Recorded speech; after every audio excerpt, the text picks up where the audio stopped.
Bismillahirrahmanirrahim. Assalamualaikum warahmatullahi wabarakatuh. Alhamdulillah wassalatu wassalamu ala Rasulillah wa ala alihi wa sahbihi wa man walah wa ba'du. Faya ahbaballahi wa ahbaba rasulihi sallallahu alaihi wasallam, usi nafsi wa iyyakum bitaqwallahi faqad fazal muttaqun fala tamutunna illa wa antum muslimun. Faqala ta'ala يا أيها الذين آمنوا اتقوا الله حق تقاته ولا تموتن إلا وأنتم مسلمون. Teman-teman sekalian, mengawali jumpa kita di pagi menuju siang ini, kita bersyukur pada Allah Subhanahu wa taala masih diberikan kesempatan untuk bertemu, bersilaturahim dan menuntut ilmu. Semoga seluruh ikhtiar kita sampai dengan hari ini, detik ini diridhai dan dirahmati oleh Allah Subhanahu wa taala. Saya berusaha secepat yang mungkin saya lakukan untuk bisa sampai di sini dan memulai kajian kita. Kita akan menyambungkan dengan materi di pertemuan yang lalu. Tema kita hari ini secara singkat dan cepat kita akan bagi pada dua sesi. Yang pertama kita akan bicara tentang kunci cepat kebahagiaan dalam Al-Quran. Ya, shortcut bahagia itu seperti apa ditunjukkan oleh Allah di dalam Al-Quran. Kemudian setelah itu kita akan coba agak lebih banyak untuk berdiskusi. Barangkali ada beberapa hal yang ingin kita diskusikan, tanya jawab, saya bertanya, Anda menjawab, atau sebaliknya. Baik, mudah-mudahan sisa waktu yang ada bisa kita maksimalkan. Setiap kita tidak akan luput dari persoalan seperti yang dibahas di pertemuan lalu. Dan ingat kuncinya, tidak ada manusia yang hidup yang tidak mengalami persoalan, yang tidak punya masalah. Itu mustahil. Quran surah kedua ayat 155 sampai 157. Allah menegaskan, saya sedikit menyingkat apa yang telah dibahas di pertemuan lalu.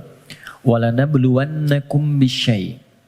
Setiap yang hidup pasti aku akan uji dengan beragam ujian kehidupan.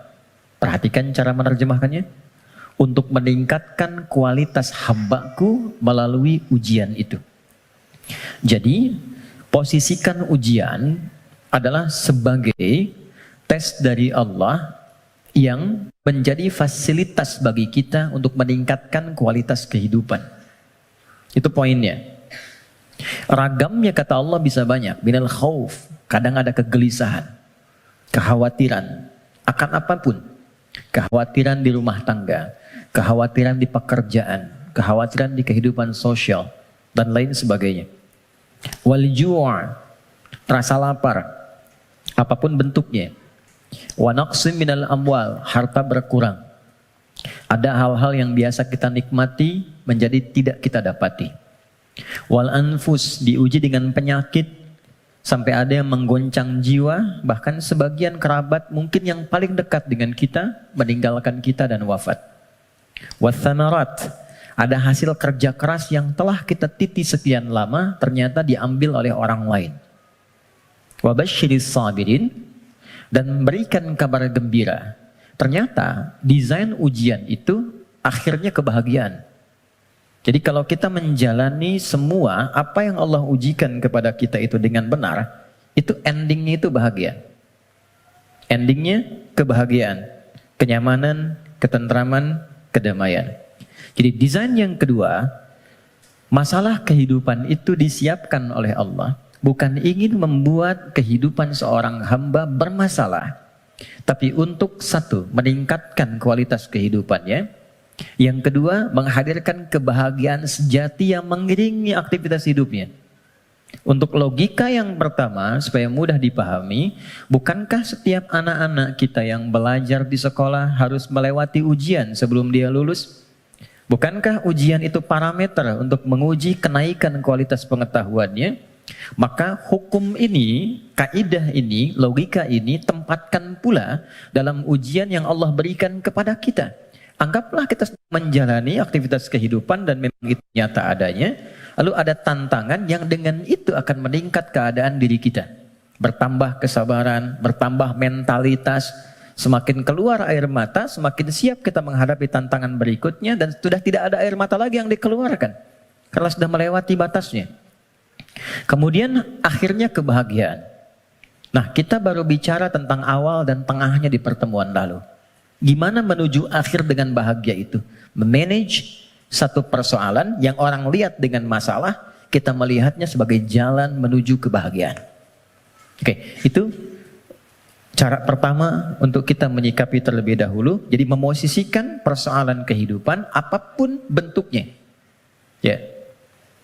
Kadang selalu disebutnya dengan masalah gitu kan. Padahal Allah menyebutnya dengan tes, ujian.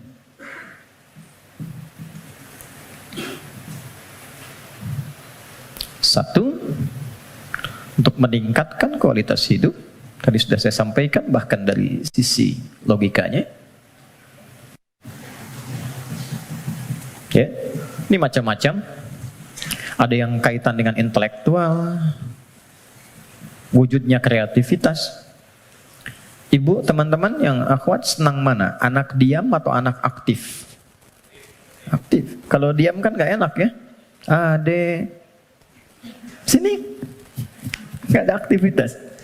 Tapi kalau dia jalan sana sini, lompat, lari, gak diminta lari dia lari, diminta jalan dia lompat gitu kan? Hah? Aktivitas itu bukankah menstimulus orang tuanya untuk banyak melahirkan kreativitas? Akhirnya tahu, bisa mengendalikan emosinya, bisa menata, bisa mengiringi aktivitas. Sehingga mengatur orang yang sudah bisa mengendalikan anak lebih mudah nanti mengendalikan orang tua yang kekanak-kanakan. Jelas ya? Itu contohnya. Ada yang terkait emosional. Ada yang terkait dengan spiritual. Bukankah kalau ada ujian lewat anak, ayah ibunya yang rajin sholat, berdoa, bahkan puasa, dan sebagainya. Bukankah kalau anaknya sering bertanya tentang persoalan, sering mengeluhkan di sekolah, ibunya yang mulai curhat, bapaknya yang mencari solusi, ini meningkat ini semua. Kalau Allah nggak titipkan lewat itu semua, nggak akan mungkin muncul pengalaman-pengalaman yang kadang melahirkan nostalgia di kemudian hari. Ya, ini poinnya. Dua, dan ini pasti sifatnya, apalagi di rumah tangga. Saya tanya sebentar, siapa yang ingin rumah tangganya sakinah? Semuanya ya. Dan sakinah itu babnya adalah masalah. Karena sakinah itu ketenangan yang lahir setelah tuntas persoalan itu diselesaikan. Oke. Dua, tidak mungkin Allah titipkan ujian berupa aneka persoalan kehidupan kecuali menjadikan ini sebagai jembatan yang mengantarkan pada kebahagiaan. Ini poinnya. Secara teoritis psikologis kita sudah belajar di pertemuan lalu bagaimana menyikapi masalah supaya jadi ujian yang menyenangkan. Itu dulu. Kemarin setelah kita belajar, yakinkan pada diri kita nggak mungkin diuji kalau nggak sanggup, kan? Al-Baqarah 286, selesai kemarin. La yukallifullahu nafsan illa wus'aha. Jadi kalau ada yang diuji dengan persoalan apapun, katakan pada diri kita, aku yang dipilih, insya Allah sanggup, insya Allah mampu. Itu dulu. Nanti secara psikologis akan ada kekuatan yang tak kita sadari membuat kita lebih siap menghadapi itu. Itu kaidah Quran. Kedua, inna ma'al usri yusra. Sudah kita bahas ini. Yakinkan pada diri kita, setiap ada masalah, katakan langsung pada diri, pasti selesai. Pasti ada solusinya. Tidak ada masalah yang nggak ada solusinya. Dua. Kalau ini sudah menyemai dalam jiwa kita masing-masing, jadi sebesar apapun masalah, itu pasti akan jatuhnya ringan. Apalagi kalau dijatuhkan betulan di atas bentangan sajadah. Kan? Itu lebih indah. Itu yang dimaksud Quran surah 12 ayat 85. Innama ashku bathi wa huzni ilallah. Kata Nabi Ya'qub, aku tuh kalau ada masalah, curhatnya sama Allah. Bukan di media sosial. Dan tidak menyelesaikan persoalan. Anda bikin status, aku nggak menduga ternyata dia begitu. Ya? Tapi nggak ada solusinya gitu. Ya, nggak ada solusinya. Nah sekarang, Apa yang tadi kita uraikan telah tuntas kita bahas di pertemuan lalu. Silahkan dilihat kembali, di review videonya. Sekarang kita akan masuk ke sini. Bagaimana memanage persoalan menuju jalan menuju kebahagiaan. Teman-teman, setiap orang yang diuji ada masalah pasti butuh solusi. Dalam bahasa Al-Quran, solusi itu dikenal dengan makhraj namanya. Apa namanya? Makhraj. Pernah dengar makharijul huruf? Oke, makharij itu jamak dari kata makhraj. Makhraj. Makhraj itu jalan keluar. Jadi kalau teman-teman misalnya umrah atau haji, ada lewat jalan di atasnya tulisannya makhraj, jalan keluar. Exit, kan? Nah, di dalam Al-Quran, setiap orang yang diuji dengan persoalan kehidupan, itu fitrahnya sudah pasti menginginkan jalan keluar. Ini saya pengen keluar, ini bahasa kiasan. Ini ada tempat penuh dengan masalah, saya pengen keluar. Apa jalan keluarnya? Apa makhrajnya? Kalau kita keluarkan ayat-ayat terkait dengan solusi dari setiap persoalan yang endingnya kebahagiaan, maka kita akan temukan satu. Quran, surah ke-65. Kita mulai dengan basicnya Quran dulu ya, supaya nggak bisa didebat gitu. Kalau teori manusia kan bisa didebat ya, tapi siapa yang mau mendebat firman Allah? Jadi saya mulai dengan Quran, hadis. Jadi kalau hadisnya didebat, Anda mendebat Rasulullah gitu. Baik, oke. Quran surah 65 ayat surah At-Talaq. Akhir ayat kedua, di akhir ayat kedua, di awal ayat ketiga. Dan nanti indahnya kenapa ditempatkan di surah At-Talaq. Ya. Bahkan di titik paling nadir pun dari persoalan itu, yang kadang sengketanya, kadang di ujung seakan melahirkan perpisahan dan sesuatu yang tidak diinginkan, itu ternyata masih bisa disisipkan ending yang membahagiakan. Ya. Ya, kita bacakan ayatnya. Bismillahirrahmanirrahim. Langsung ke ujungnya saja, karena kita agak terbatas waktunya. Wa may yattaqillaha yaj'al lahu makhraja. Satu. Oke. Kalau saya tuliskan kelihatan ya, insyaallah ya. Dan kalaupun belum tampak secara langsung, nanti bisa direview videonya, jadi bisa terlihat lebih jelas. Saya naikkan ke atas. Waman, ini yang saya highlight dulu. Wa may yattaqillaha. Gini. Ya, dan kelebihan. Wa may yattaqillaha. Nih, kuncinya ini. Saya kotaki. Baru saya turunkan ke sini. Ya ja'allahu makhraja. Makhraja. Oke, kita temukan kalimat makhraj di Quran. Satu. Waman, saya baca dengan man dulu, tidak saya baca dengan tajwid. Waman. Dan siapapun. Saya agak kurang sepakat dengan terjemahan dan barang siapa. Karena saya cari sampai sekarang nggak pernah ketemu itu barang punya siapa gitu. Barang siapa. Oke. Jadi saya lebih senang menerjemahkan dan siapapun. Dan siapapun. Nah, man ini di dalam bahasa Arab tuh kaidahnya berbunyi begini. Ismun mausulun yadulu alal faradiyah. Paham? Tidak. Man, konjungsi yang menunjuk kepada objek, kadang subjek, tapi dia menunjuk secara personal, tapi sifatnya luas. Jadi tawarannya berlaku secara personal setiap kita, tapi bersifat terbuka. Jadi kalau ada kata man di Quran, itu Allah sedang berbicara kepada kita, posisikan secara personal. Setiap kita itu sedang dikhitab, ditawari langsung oleh Allah. Dan tawarannya terbuka. Mau laki-laki, perempuan, besar, kecil, tua, muda, siapapun. Kalau ini kemudian disandingkan dengan kata makhraj, yang tadi kita sepakati makhraj itu solusi, jalan keluar. Lawan dari solusi, masalah kan? Ujian kan? Jadi satu kata man saja sudah memberikan kesan bahwa tidak ada satupun di antara kita, bahkan saat ini di ruangan ini, yang tidak punya persoalan. Setiap kita. Tuh, wajahnya udah kelihatan tuh. Setiap kita pasti punya masalah. Kan? Apapun jenisnya. Tapi kata Allah, siapapun Anda, ketika mendapati ujian dari persoalan itu, aku sudah siapkan solusinya. Dan kalimatnya menggunakan ja'ala loh. Ja'ala itu nggak main-main, lekat. Jadi seakan Allah ingin katakan begini, setiap aku titipkan ujian untuk meningkatkan kualitas hidupmu, saat yang bersamaan, ini sudah ada solusinya. Jadi berbarengan dengan itu, ada masalah, ada solusi.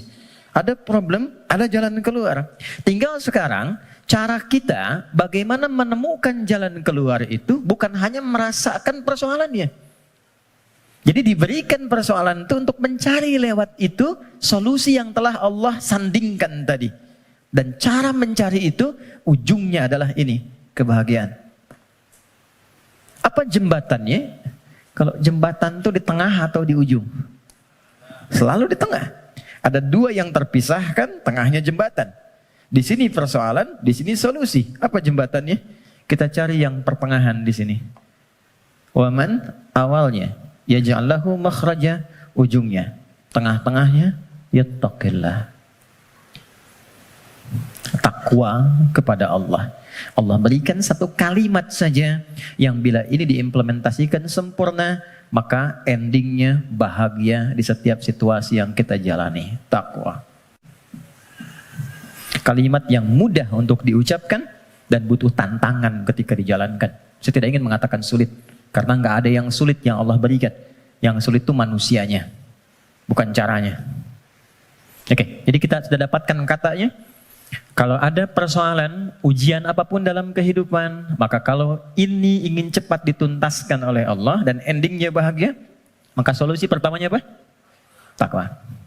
Oke, satu dulu. Dua, apa itu takwa? Karena di sini kita punya dua pembahasan. Topik pertamanya tentang definisi yang jelas apa itu takwa. Yang keduanya kenapa pakai ya di sini. Nanti ini yang di akhir kita akan tutup sebelum kita diskusi. Teman-teman, takwa itu singkatnya, definisi yang paling singkat dan mencakup adalah membangun hubungan baik dengan Allah. Itu cara cepatnya. Wa may yattaqillaha, siapa yang mampu mendekati Allah dengan baik. Oke, sekarang kita terapkan logikanya. Kalau kita punya persoalan, bukankah kita akan berkonsultasi kepada orang yang kita duga mampu menyelesaikan masalah kita? Ya kan? Bukankah kalau Anda punya masalah di handphone, Anda akan datang ke counter handphone? Bukankah kalau ada orang punya masalah di kendaraannya, dia akan datang ke bengkel yang sesuai dengan kendaraannya? Oke, artinya kita akan merujuk kepada objek itu ketika dipandang dia mampu menyelesaikan masalah yang kita hadirkan. Sekarang, pertanyaannya, siapa yang mampu menuntaskan dan maha memiliki solusi dari semua masalah yang ada di muka bumi? Bukankah Allah? Bukankah yang punya solusi Allah? Yang punya harta Allah? Yang punya ilmu Allah? Karena itulah kita sering minta kan? Ya Allah, ya Allah, ya Allah. Pertanyaannya, apakah setiap yang meminta itu punya hubungan baik dengan Allah? Anda punya masalah. Lalu Anda ingin kontak teman, minta bantuan. Tapi hubungan Anda nggak baik, dikontak nggak temannya? Tapi yang paling aneh, masih dikontak kan? Ya kan? Dan nggak berharap apa-apa gitu. Dan biasanya orang yang tak punya hubungan baik, walaupun dia mengontak, biasanya harapannya kosong. Mau dibantu nggak apa-apa, mau nggak dibantu nambah kesel. Kan nggak punya hubungan baik gitu kan? Oke, nah sekarang problemnya, apakah setiap orang yang minta kepada Allah itu, maaf, punya hubungan baik gak dengan Allah?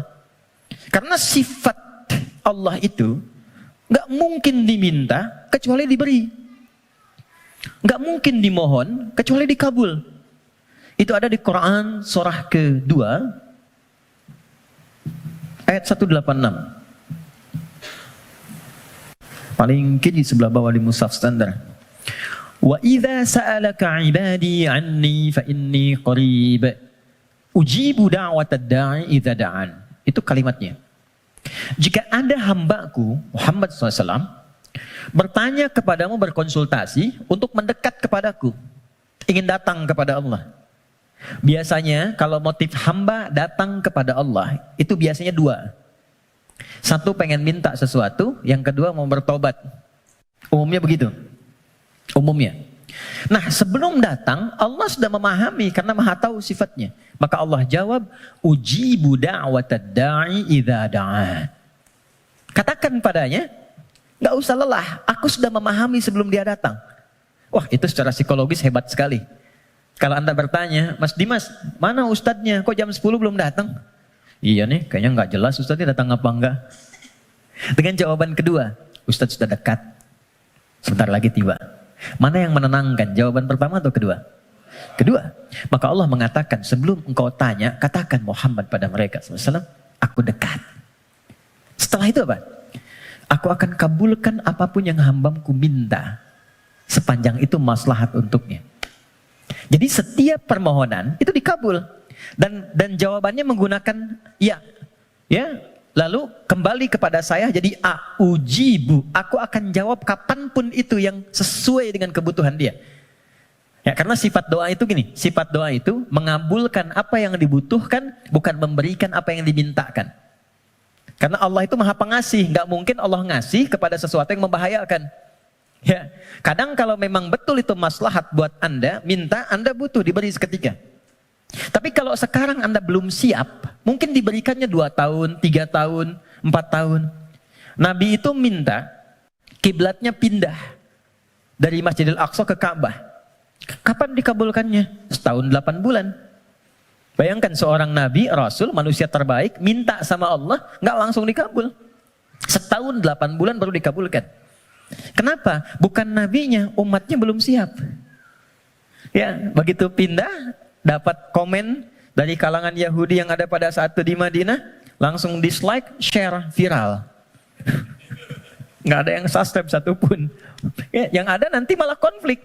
Jadi begitu sudah siap, sudah paham dengan esensi sholat, sudah mengenal Allah lebih dekat, baru dikabulkan. Kadang-kadang, maaf ya teman-teman, apa yang sekarang kita dapatkan, boleh jadi itu doa sekian bulan, atau bahkan tahun yang pernah dimohonkan dulu. Cuman kadang-kadang sebagian hamba tidak menyadari itu, karena itu syukurnya telat. Gitu. Ada yang ketiga, ini yang lebih dahsyat. Allah mengganti apa yang diinginkan dengan apa yang dibutuhkan. Seperti pernah saya sampaikan, Anda punya anak, anaknya sakit, konsultasi ke dokter, ini yang terbaik untuknya jeruk. Pulang dari rumah sakit, dia merengek minta apel. Mama, apel, apel, apel. Ini nak, jeruk. Nggak mau apel. Ini jeruk rasa apel. Itu yang terbaik, gitu kan? Oke, kadang-kadang Anda minta motor, dikasihnya mungkin sepeda. Kadang Anda minta mobil A, dikasihnya mobil B. Kadang Anda mengajukan proyek A, dikasihnya proyek B. Yang ini nggak masuk, yang ini dapat. Jadi sifat doa, itu kalau dimohonkan, diberikan. Kalau nggak cocok di dunia, diberikan di akhirat. Itu sudah janji. Karena itu kita masih ada iman akhirat, jadi masih punya harapan. Yang bahaya itu kalau nggak punya keyakinan tentang akhirat, dia nggak punya harapan. Jadi meninggal aja. Kalau kita masih punya harapan, makanya kita belajar ilmu tentang alam kubur, ilmu tentang akhirat, pengetahuan tentang surga neraka. Kenapa? Supaya memunculkan harapan. Ya, sebab kalau ditanya nanti, kalau meninggal kemana, punya jawaban. Kalau orang yang nggak tahu itu ditanya kemana, meninggal ya meninggal aja. Kalau meninggalnya kan sama-sama meninggal. Halo? Ya? Baik. Nah sekarang problemnya adalah, bisa ada orang minta, tapi nggak terkabul gitu. Nggak dapat. Apa problemnya? Maka saya kisahkan hadis Nabi. Teman-teman, thumma dzakara ar-rajula yutilu safara ash'atha aghbara. Nabi mengisahkan seorang lelaki yang menempuh perjalanan panjang. Safar. Sifat safar, ingat ya, sifat safar itu cepat mengabulkan doa. Jadi kalau teman-teman sedang safar, kalau dari segi jarak tuh di atas 82 km dari segi jarak. Tapi kalau dari waktu tempuh yang merubah zona waktu lah setidaknya. Ya, Jadi kalau kita misalnya dari sini mau ke Palembang, Papua, Lampung, safar. Tapi ingat, safarnya menuju tempat yang baik. Ya deh? Ini mau safar ke Makau, safar ke Las Vegas misalnya, itu bukan safar namanya. Memang jalan jauh tapi bukan dalam konteks yang dibenarkan. Nah, orang yang menempuh perjalanan jauh dalam rangka kebaikan, apalagi diniatkan ibadah, maka berpotensi mengabulkan doa di setiap titian perjalanannya. Maka alih-alih banyak foto dan bikin status, saran saya, isi dulu dengan doa. Isi dulu dengan doa. Dua, yamuddu yadaihi ilas sama, dia mengangkat tangannya ke langit gini. Saya tidak bermaksud mengajarkan, hanya share saja. Biasanya begini yang mudah untuk dilakukan. Kalau Anda angkat telapak begini, ada garis kan ya? Ada garis ya? Nah, yang paling mudah itu begini, satukan garisnya. Ini, lalu di sini letakkannya. Nanti ada babnya, semakin tinggi dan luas permohonan, biasanya semakin diangkat, semakin terbuka. Seperti doa istisqa, minta hujan. Doa istisqa itu begini. Nanti ada di khutbah Jumat, misalnya khatib begini. Ya, sebetulnya tidak diatur secara spesifik, yang penting ngangkat. Tapi umumnya riwayat mengatakan ngangkat dekat ke dada. Saya yang praktekkan begini. Nah, singkatnya, hadis sahih mengatakan, orang yang mengangkat tangan dengan berdoa, itu lebih cepat intinya dikabulkan dibandingkan dengan yang diam. Innallaha hayyun karimun. Allah itu maha mulia dan sangat merasa malu kalau seorang hamba mengangkat tangannya tidak dikabulkan doanya. Itu jawaban dari Nabi kepada seorang sahabat yang bertanya, "Ya Rasulullah, kalau ada seorang hamba mengangkat tangan dan memohon kepada Allah, apakah dikabulkan?" Kata Nabi, "Bagaimana menurutmu jika ada temanmu minta kepadamu sambil menengadahkan tangannya begini? Ya, Mas Andrian, tolong sesuap nasi aja." Kalau nggak ngasih malu kan? Maka kata Nabi, Allah lebih malu karena sifat rahimnya, lebih malu kalau hambanya mengangkat tangannya lalu dia tidak memberinya. Dua. Tiga, ini kunci cepat. Fayaqulu ya Rabb, ya Rabb. Lalu dia bermohon dengan al-asma'ul husna. Cara ketiga, kalau doa ingin cepat dikabulkan, mulai dengan al-asma'ul husna. Enggak perlu semuanya. Pilih satu nama yang sesuai dengan permohonan yang kita ajukan. Contoh, Allah punya berapa nama? Ya, yang dihitung 99. Itu yang disebut dengan Al-Asma'ul Husna. Quran surah ke-17 ayat 110. Ulidu'ullaha. Kalau engkau punya persoalan, kata Allah sebut namaku minta. Awid'ur Rahman. Sebut namaku sang pemberi tanpa batas. Maha kasih yang luas. Ayyamma tad'u, tapi kalau engkau ingin spesifik, falahul asmaul husna, pilih satu nama yang sesuai dengan kebutuhanmu. Contoh, Anda minta untuk dilapangkan rezeki. Sebut ya Allah, Allahnya dulu. Allah. Ya Razzaq. Ya Allah, ya Razzaq. Ya Allah sang pemberi rezeki. Anda belajar atau anak Anda belajar, ingin diberikan keluasan ilmu. Ya Allah, ya Alim. Pilih salah satu. Nabi Zakaria ketika bermohon kepada Allah, manusia itu berkata, kamu punya keterbatasan, gak mungkin punya keturunan. Maka beliau menyebut nama Allah sang pemberi tanpa batas. Namanya Ya Wahhab. Disingkat dengan Hab. Ya, Wahhab. Banyak persoalan ingin dikuatkan kesabaran. Ya Sabar. Ya, jadi kalau Anda mau minta, nggak harus semua disebut. Nanti yang nggak ada, jadi ada. Ya Allah, ya Razak, ya Alim, ya Sabar. Tadinya nggak punya masalah, Anda malah punya masalah, gitu kan? Oke. Dia menyebut ketiganya. Jadi dia mengatakan, ya Rabb, nama ucap untuk pemberian dengan sifat rububiyah. Dia safar, dan orang ini mengangkat tangan. Apa kata Nabi? Anna yustajabu lidzalik. Ini susah doanya dijawab. Gimana bisa terjawab? Ternyata dia dalam keadaan sedang punya hubungan yang tidak baik dengan Allah. Kata Nabi, mat'amu haramun. Makanan dia sumbernya dari yang haram. Mashrabu haramun. Minumnya yang haram. Malbasu haramun, pakaiannya dari yang haram. Wa ghudhiya biharamin, dan perangkat hidupnya haram. Saya pegang gelas dari tadi, saya ingin tunjukkan begini. Ini gelas masih terbuka. Gini. Man. Saya bisa masukkan apapun. Spidol, pena, even itu air, dan yang lainnya. Tapi kalau mulai itu tersekat begini, apa yang bisa dimasukkan? Kalau sekatnya masih tipis, mungkin masih bisa ditembus. Sepanjang tajam permohonan, air mata keluar, bermohon dengan lembut dan lirih, masih bisa tembus. Tapi kalau yang menutupnya semakin tebal dan kuat, bagaimana bisa tembus? Maksiat yang membuat kita terhubung, buruk, jelek sinyalnya, koneksinya bahkan terputus dengan Allah, itu yang menjadikan sekat-sekat yang menghambat cawan hati kita untuk menerima pengabulan doa dari Allah Subhanahu wa Ta'ala. Maka tadi saya katakan di awal, bagaimana ada orang punya hubungan yang kurang baik dengan Allah, saat yang bersamaan dia berani meminta.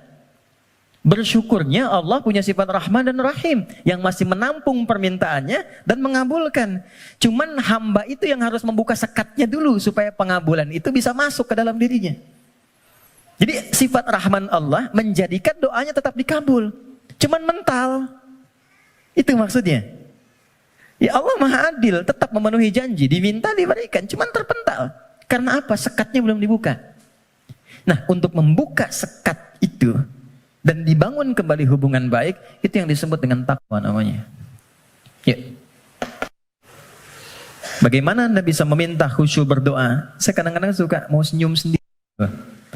Ada orang berdoa, tapi gerah juga. Minta khusyuk, tapi dia membawa perangkat haram dalam dirinya.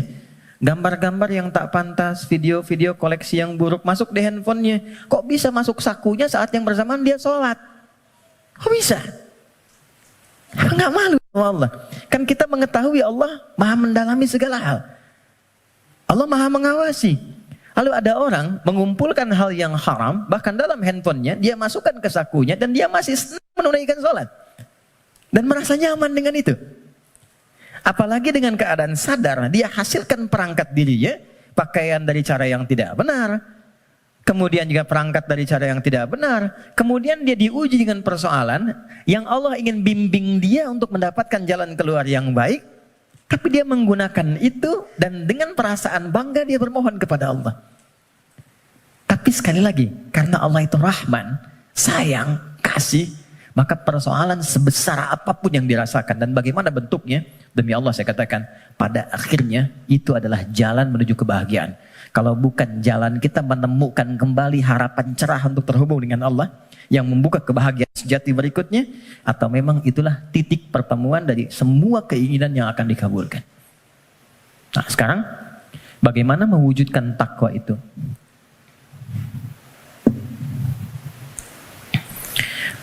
Teman-teman, halo? Kenapa serius begitu? Tenang ya, tenang. Nah, baik. Sekat ini terhambat karena ada penyebab. Penyebabnya yang paling pokok nafsu. Nafsu. Nanti itu yang diprovokasi oleh setan untuk mengeluarkan bisikan-bisikan yang buruk.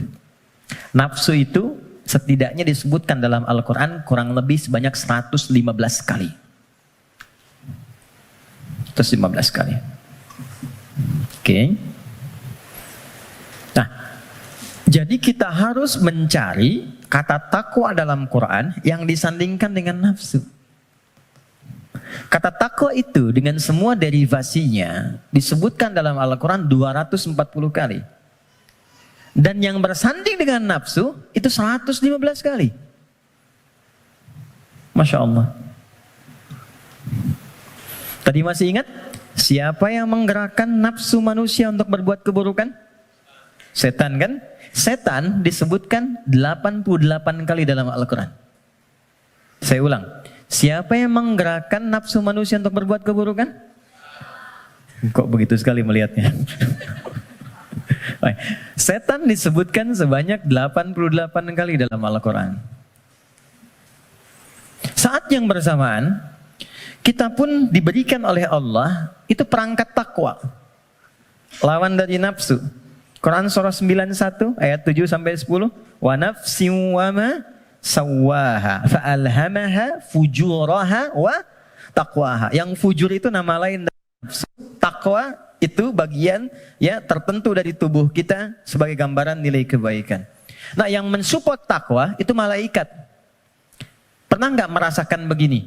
Ketika azan berkumandang, Allahu Akbar, cepat sudah azan, siap-siap. Pernah merasakan itu? Nah, itu yang bisikan malaikat. Pernah nggak ada bisikan begini? Ketika misalnya melakukan satu perbuatan atau terfikir untuk berbuat yang tidak benar, ingin berdusta pada pasangan, hati kecilnya mengatakan jangan lakukan, itu nggak benar. Pernah ada begitu? Itu bisikan malaikat. Teman-teman, malaikat disebutkan dalam Al-Quran sebanyak 88 kali.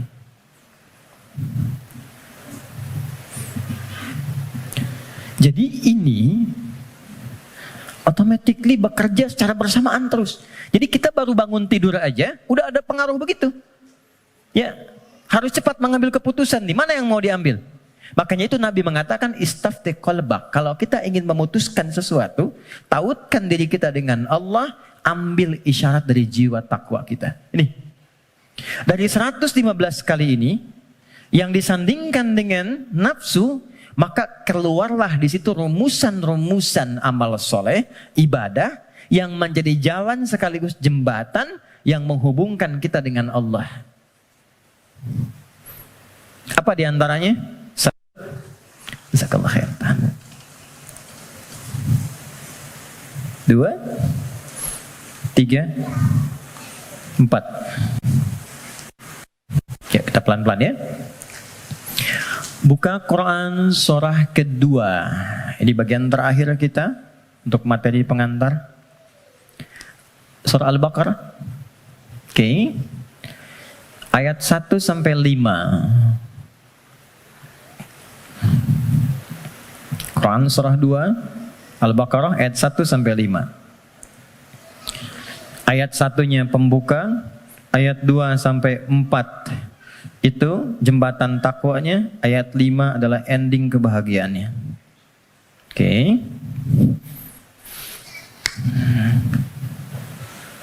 Ya, kita mulai. Pembukanya Allah sampaikan Alif Lam Mim. Aku akan berikan informasi dari firman-Ku yang mudah untuk dipahami, mudah untuk dibaca, mudah untuk diamalkan, semudah engkau mengucapkan alif, lam, dan mim. Alif yang keluar di lisan, a dari rongga di sini, lam sampai di lidah, mim sampai di bibir. Semudah engkau berucap, semudah itu pula Quran bisa dibaca, dipahami, dan diamalkan. Dzalikal kitabu la raiba fi. Tapi engkau mesti yakin. Kalau ingin mendapatkan manfaat dari Quran ini, engkau mesti yakin tanpa ragu terhadap apa yang akan aku sampaikan dan mengamalkan apa yang aku bimbingkan di dalamnya. Teruskan. Dzalikal kitabu la raiba fihi hudal lil muttaqin. Isi Al-Quran aku telah siapkan menjadi pedoman kehidupan, petunjuk hidup untuk semua kegiatan yang mengiringi bagi orang takwa. Muttaqin itu jamak dari kata taqi. Taqi itu satu orang. Quran surah ke-19 ayat 12 sampai 15. Ya Yahya khudhil kitaba biquwwah wa atainahu al-hukma sabiyya wa hananan min ladunna wa zakatan wa kana taqiyya. Jadi kalau taqi satu orang. Ya. Misalnya Mas Doni punya anak Hamzah yang bertakwa satu orang. Diberi nama Hamzah At-Taqi. Hamzah aku harapkan jadi insan yang bertakwa, misal. Kalau banyakan, itu berubah namanya menjadi muttaqin. Kalau menjadi objek muttaqin, jadi subjek muttaqun. Kata Allah, aku telah siapkan isi Quran sebagai pedoman berkehidupan. Objeknya siapa? Untuk hamba-hambaku yang mencoba meningkatkan takwa. Apa jembatan, amalan, untuk mewujudkan sifat takwa itu, menjadi orang takwa itu? Teruskan ayatnya. Nah, ini poinnya. Ayat 3.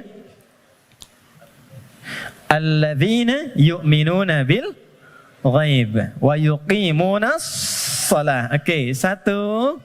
Teman-teman lihat baik-baik. disebutkan dengan kata alladzina. Saya pernah sampaikan di banyak pertemuan. Alladzina disebutkan sebanyak 1080 kali dalam Al-Quran. Dan menunjuk pada semua objek tanpa batas. Siapapun. Bedanya dengan man, kalau man itu sifatnya personal tapi terbuka. Kalau alladzina sifatnya komunal dan terbuka kepada semua langsung tanpa kecuali. Seakan Allah ingin mengatakan, hei, kalian ingin jadi orang takwa? Aku buka kepada siapapun. Aku tidak batasi untuk si fulan. Takwa itu bukan definisi untuk ustaz saja, untuk kiai, habib semata, tidak. Siapapun. Ya, Anda mau profesi A, profesi B, sepanjang Anda manusia, Anda bisa menjadi kalangan orang takwa. Saking kasihnya Allah, semua diberi kesempatan yang sama, tanpa beda. Syarat pertama, kata Allah, alladzina yu'minuna bil ghaib. Orang takwa itu cirinya dia berusaha meningkatkan imannya. Kalau di terjemahan teman-teman lihat beriman kan? Tapi kalau kita lihat dari karakter gramatikal bahasa Arabnya, pakai ya di situ bentuknya jama'un, yu'minun, ya itu bentuknya kalau kita tarik ke dalam bahasa Inggris misalnya bentuk present, continuous and future, ada progresif, kontinuitas. Jadi kalau kita menemukan satu kata ada ya-nya, artinya di situ ada usaha terus meningkatkan sampai kapanpun. Alladzina yu'minuna, orang takwa itu dia bukan sekedar beriman. Kalau sekedar beriman, baru beriman amanu namanya. Amanu itu baru beriman. Oke? Tapi kalau dia mau menerus meningkatkan imannya supaya lebih kuat, maka berubah katanya dari amanu menjadi yu'minun. Satu, diniatkan untuk meningkatkan iman.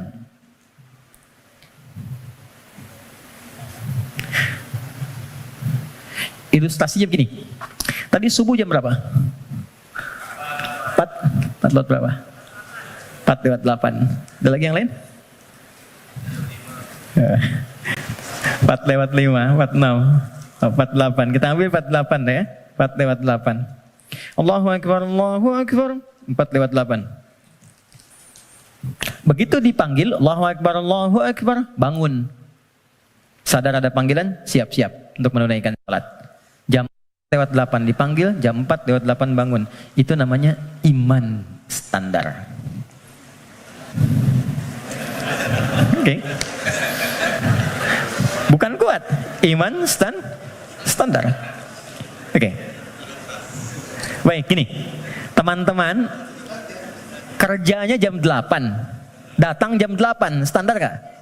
Standar kan? Ya. Kerja jam 8, datang jam 8, standar ya? Standar. Kalau Anda datang jam 7, itu baru istimewa. Ya, itu baru kuat, bagus. Dipanggil jam 4 lewat 8, Anda siap-siap dari jam 3.30. Nunggu panggilan, kan? Itu kuat namanya. Dipanggil jam 4 lewat 8, nunggu dari jam 2. Istimewa. Ya. Yang sering terjadi itu begini, dipanggil jam 4 lewat 8, baru sadar jam 8 lewat 4. Ya. Okay. Ini problemnya. Dan masih menuntut untuk solusi segera gitu kan. Nah, ini. Nah teman-teman, jadi orang yang yu'minun itu, dia tahu dia beriman, dia tahu dia dipanggil sholat, tapi dia ingin selalu meningkatkan keimanannya. Maka dia naikkan, biasa dipanggil jam 4 lewat 8, jam 4 dia mulai bangun. Naik lagi jam 3.45, 3.30. Semakin Anda mampu meningkatkan itu dan nanti ada rasa dalam jiwa. Ya, petunjuknya begini.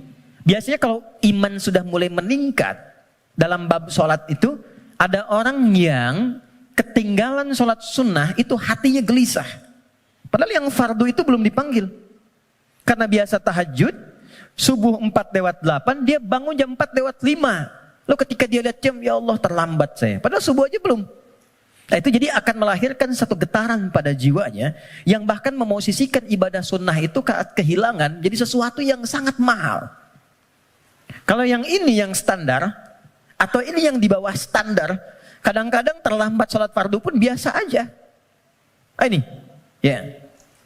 Nah ini yang dimaksud yu'minun. Jadi kalau ingin menjadi manusia takwa yang dimudahkan segala persoalan kehidupannya, ini kan eksklusif. VVIP, nggak semuanya orang bisa. Hal yang pertama dilakukan adalah niatkan untuk meningkatkan iman dulu. Naikkan imannya. Jalannya bagaimana? Amalannya langsung. Cara meningkatkan iman itu satu, wa yuqimunas shalah. Perhatikan tulisannya teman-teman di situ. Ya, biarkan saya saja supaya antum fokus untuk melihat, ya, dan bisa maksimal untuk mengamalkan. Biarkan saya mengembalikan pada fitrah diri saya. Datang sendiri, rangkan sendiri, menulis sendiri dan menghapus sendiri. Ya. Anda datang, lihat, dengarkan, amalkan, masuk surga. Luar biasa. Jazakallah khair. Oke. Ya. Ya itu dia, saya sedang memikirkan bagaimana saya menuliskannya lagi. Enggak semuanya. Oke, aman. Nah, oke. Baik. Siap. Ya. Antum yang punya ide, beliau yang punya eksekusi. Dua-duanya ada pahalanya insya Allah. Ya, tapi antum berkurang ketika mengurangi tulisan di belakang. Oke.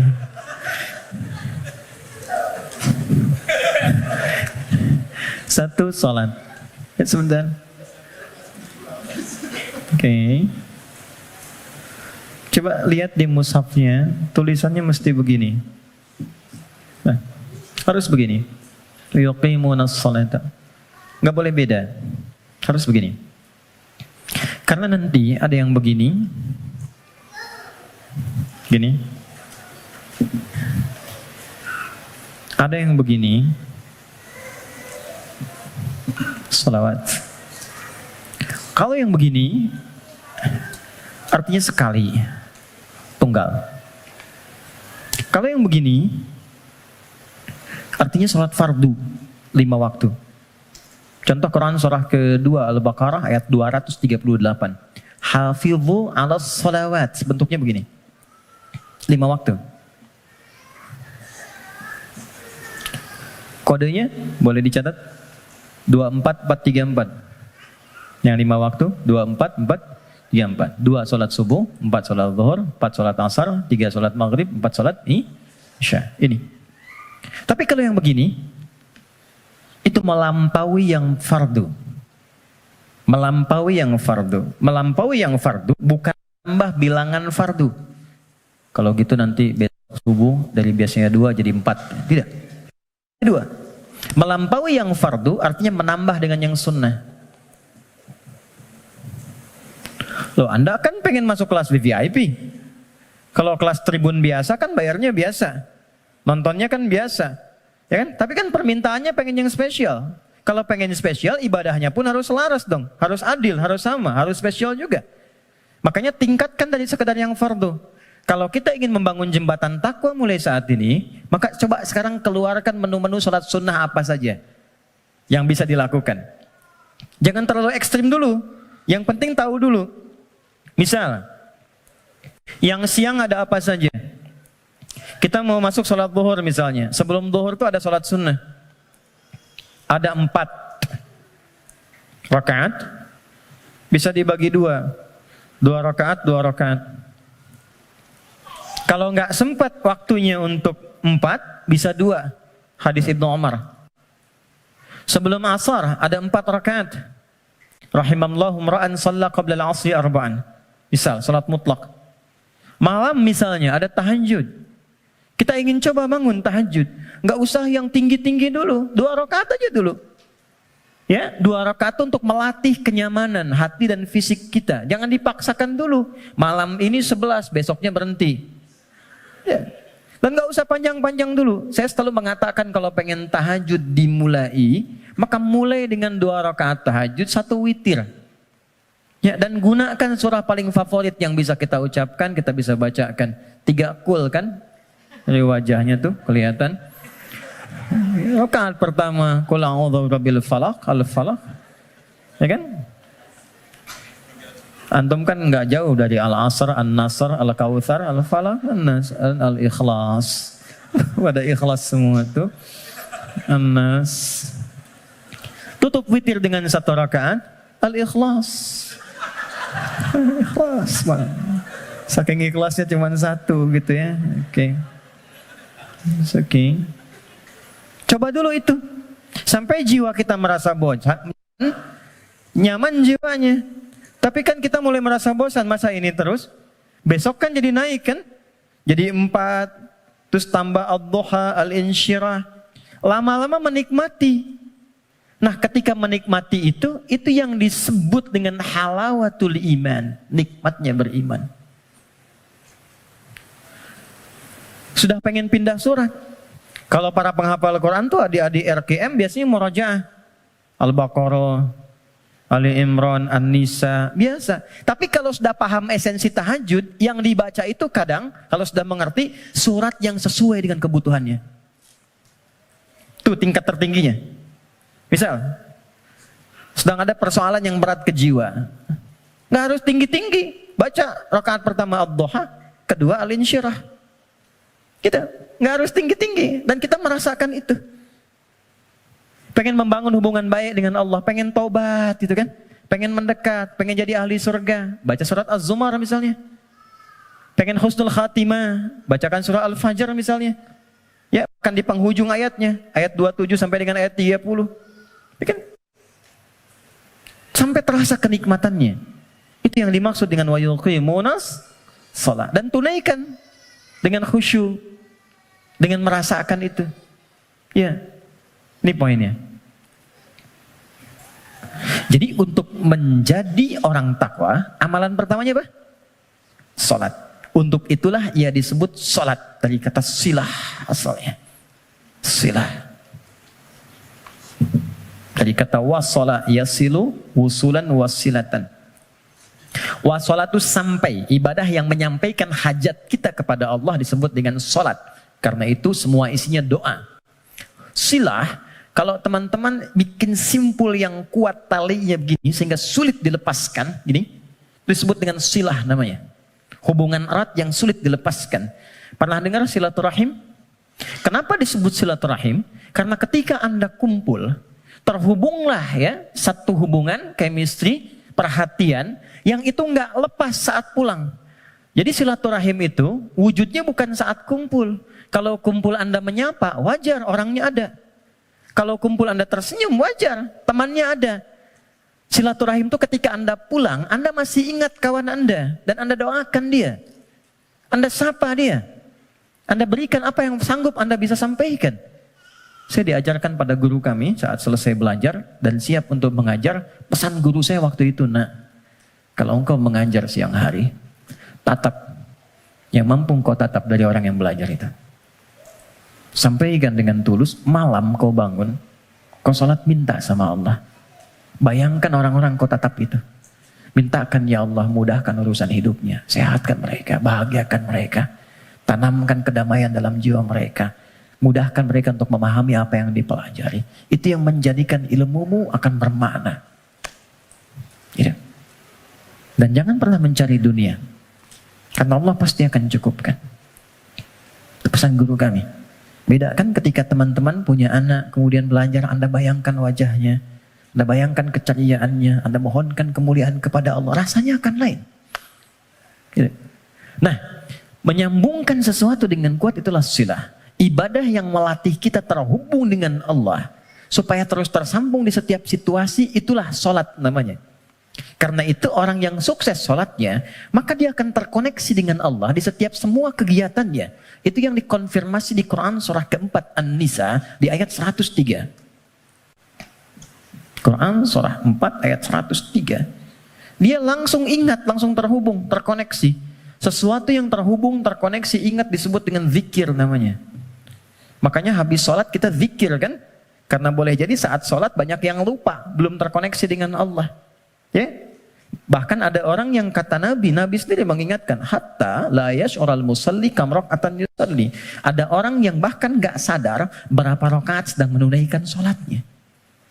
Waktu subuh tadi berapa rakaat sholat? 2 ya? Ada yang 1 loh. Ada yang 3 loh. Karena tak ingat. Lupa. Kalau lupa kan suka nggak ingat. Kan? Nah, فَإِذَا قَضَيْتُمُ الصَّلَاةَ, kalau Anda telah tuntas mengerjakan sholat, فَاذْكُرُوا, maka sholat yang telah Anda kerjakan itu akan mengoneksikan diri Anda dengan Allah. Qiyaman, dalam aktivitas berdiri. Jadi kalau orang benar sholatnya, dia berdiri itu ingat Allah. Jalan aktivitas dalam berdiri.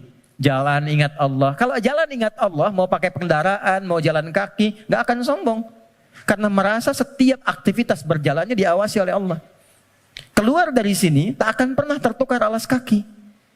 Keluar dari masjid, gak akan ada yang ketukar sendal. Karena ingat Allah. Mustahil orang ingat Allah, lantas dia misalnya menggunakan alas kaki orang lain. Mustahil. Ya Allah, mana? Ya Allah. Oh, ini, astagfirullah, lupa. Pakai aja. Dia pakai yang paling bagus, padahal dia ke masjid gak pakai sendal. Tuh. Sekarang kreatif, maksiat tuh udah banyak kreatifnya sekarang. Jadi Anda bayangkan, orang berbuat maksiat aja makin kreatif sekarang. Jadi kenapa Anda berbuat baik minim kreativitas? Munculkan. Fadhkurullaha qiyaman wa qu'udan wa 'ala junubikum. Maka duduk pun ingat Allah. Makanya dia bekerja depan komputer, nggak ada yang bisa menambahkan nol, merubah proyek dan sembarangan, tanda tangan di tempat yang tidak jelas. Itulah sholat. Nah, ini yang saya katakan di awal, takwa itu amalannya jembatan yang menghubungkan kita dengan Allah. Tandanya sudah ada ketenangan. Jadi kalau sholatnya sudah enak, akan ada perubahan pada perilaku. Ya, tenang, nyaman, damai.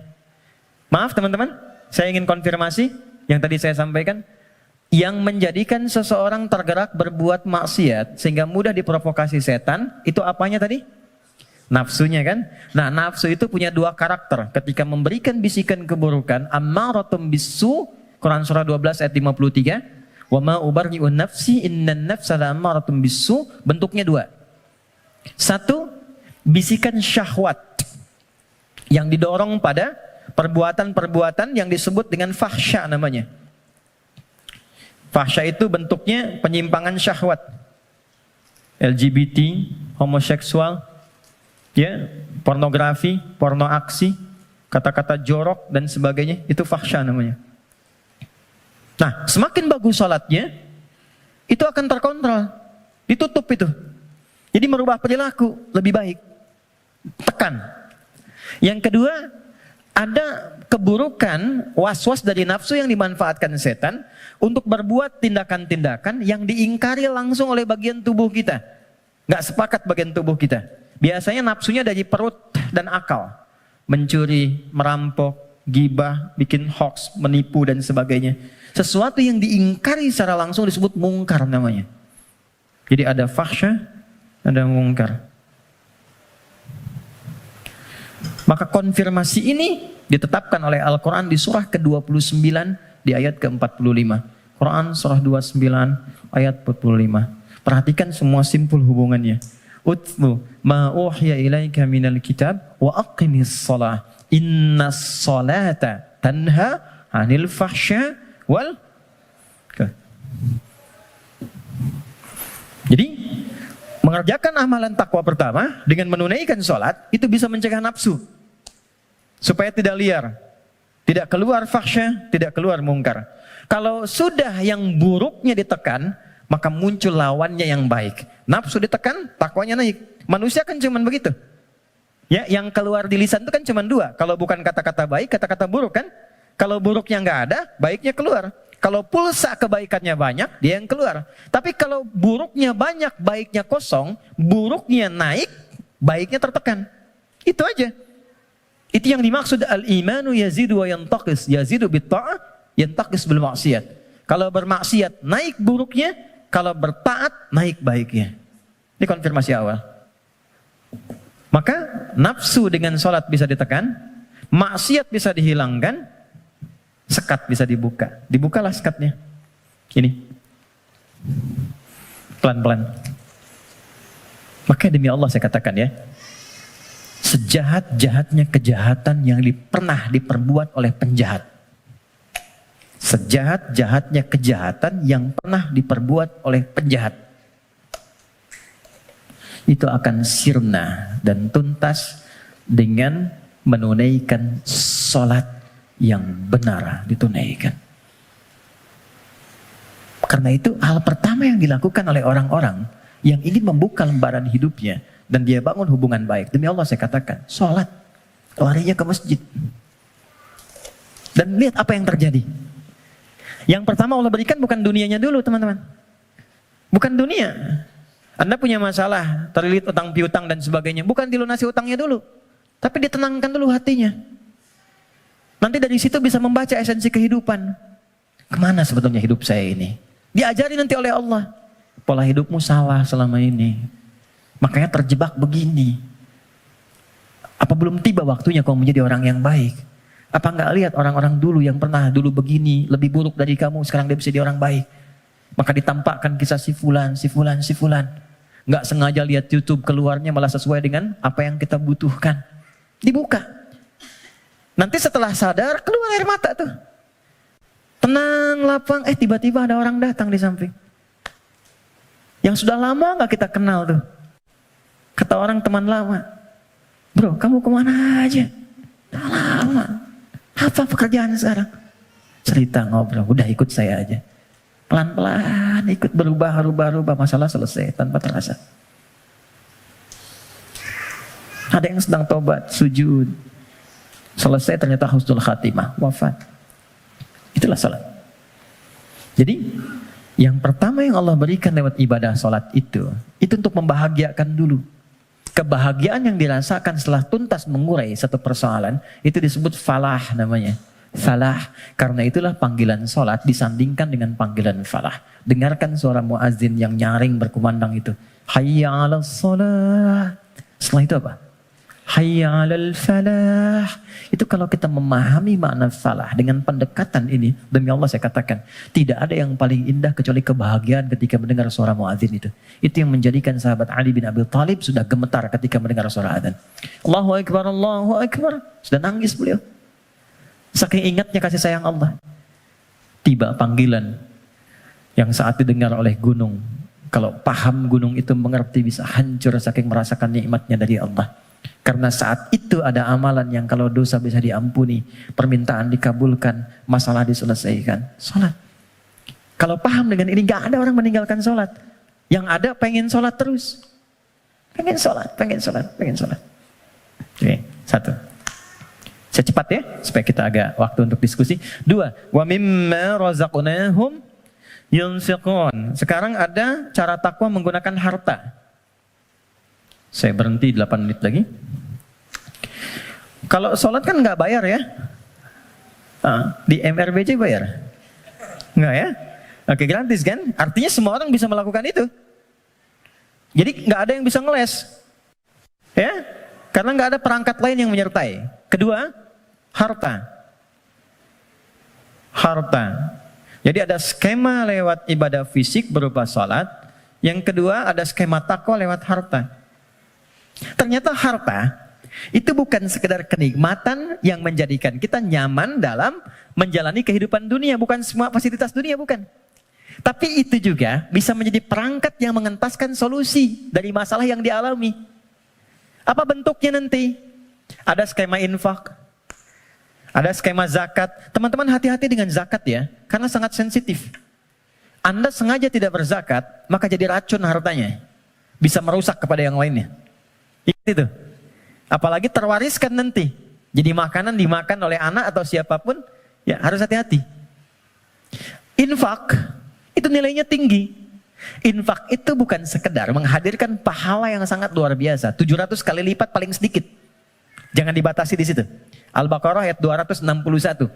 Ya, masalul ladzina yunfiquna amwalahum fi sabilillahi kamathali habbatin ambatat sab'a sanabil. 1 jadi 7.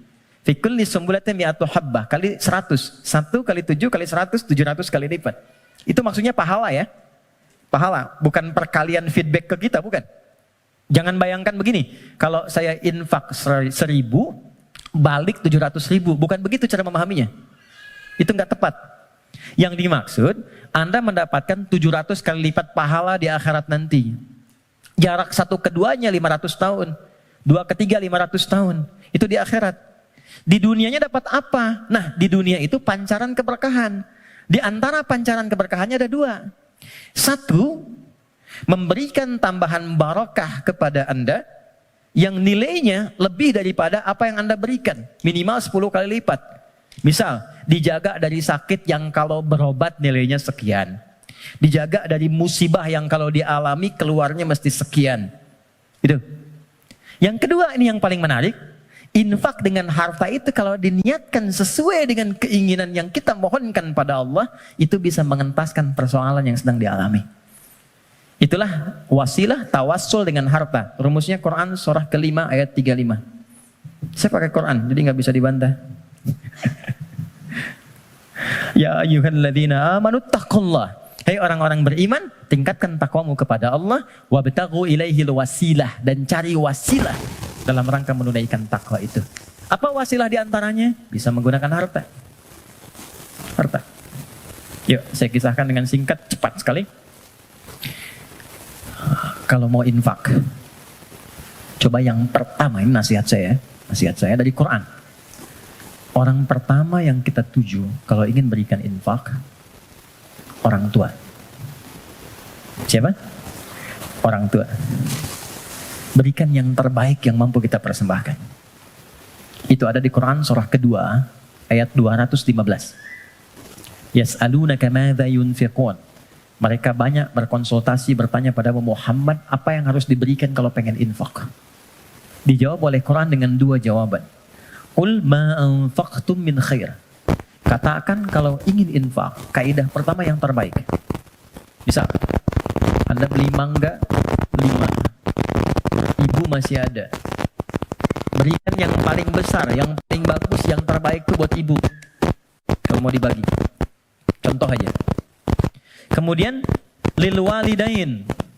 Urutannya kalau ingin diberikan satu yang pertama orang tua. Belakangnya nanti ada 4 lagi. 5 golongan utama. Wal aqrabin, kerabat terdekat. Wal yatama, orang-orang yatim. Wal masakin, orang-orang miskin. Wabnis sabil, orang yang kesulitan di perjalanan. Tapi yang pertama orang tua. Jadi teman-teman, kalau orang tua masih hidup, apa yang bisa dipersembahkan walau tidak diminta.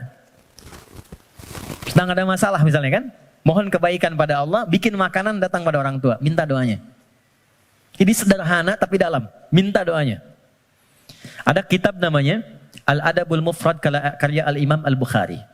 Dikisahkan seorang berkonsultasi pada Ibnu Abbas radhiyallahu taala anhuma, pengen taubat, dosanya banyak. Apa jawab Ibnu Abbas? Ibu masih ada enggak? Ada katanya. Udah, pulang aja, berbakti pada ibumu. Sayangi ibumu, buat beliau merasa senang terus. Tanya lagi orang ini, kenapa mesti ibu? Kata Ibnu Abbas, saya tidak pernah mendapati di Quran dan keterangan Nabi yang terbaik dari bakti kepada ibu untuk mengentaskan semua masalahmu.